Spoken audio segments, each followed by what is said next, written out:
Loss ആഞ്ചലസിലെ കാട്ടുതീ ശമനമില്ലാതെ തുടരുന്നു. Pacific പാലിസേഡിൽ രൂപപ്പെട്ട കാട്ടുതീ ഒറ്റ രാത്രി കൊണ്ട് 1000 ഏക്കറിലേക്ക് വ്യാപിച്ചു. ഹെലികോപ്റ്ററുകൾ ഉപയോഗിച്ച് തീ അണയ്ക്കുന്നതിനുള്ള ശ്രമങ്ങൾ തുടരുകയാണ്. മാണ്ടവിൽ കാന്യോൺ പ്രദേശത്തേക്കും ഫ്രീവേ എന്നറിയപ്പെടുന്ന സ്ഥലത്തേക്കുമാണ് കാട്ടുതീ ഇപ്പോൾ വ്യാപിക്കുന്നത്. American president Joe Biden Francis മാർപ്പാപ്പയ്ക്ക് presidential medal of freedom with distinction സമ്മാനിച്ചു. മാർപ്പാപ്പയുടെ ഗണ്യമായ സ്വാധീനവും സംഭാവനകളും പരിഗണിച്ചാണ് ജോ ബൈഡൻ സ്ഥാനമൊഴിയുന്നതിന് മുൻപ് ബഹുമതി നൽകിയത്. പീപ്പിൾസ് പോപ്പ് എന്ന നിലയിൽ ലോകമെമ്പാടും തിളങ്ങുന്ന വിശ്വാസത്തിന്റെയും പ്രതീക്ഷയുടെയും സ്നേഹത്തിന്റെയും വെളിച്ചമാണ് ഫ്രാൻസിസ് മാർപ്പാപ്പയെന്ന് ജോ ബൈഡൻ എക്സിൽ കുറിച്ചു. റഷ്യ യുക്രൈൻ സംഘർഷത്തിനിടെ കുർസ്ക് മേഖലയിൽ 2 ഉത്തര കൊറിയൻ സൈനികരെ യുക്രൈൻ സുരക്ഷാ സേന പിടികൂടി.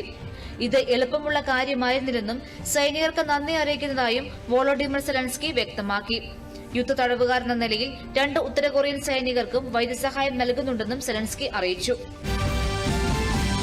ലെബനൻ പ്രധാനമന്ത്രി നജീബ് മികാതി സിറിയൻ നേതാവ് അഹമ്മദ് അൽ ഷറയുമായി കൂടിക്കാഴ്ച നടത്തി.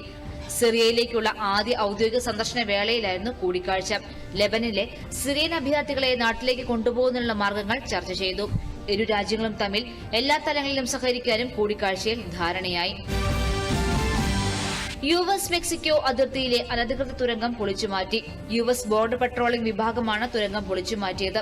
അതിർത്തിയുടെ മെക്സിക്കൻ ഭാഗത്തുനിന്ന് ടെസ്ക നഗരത്തിലേക്കുള്ള തുരങ്കമായിരുന്നു ഇത്.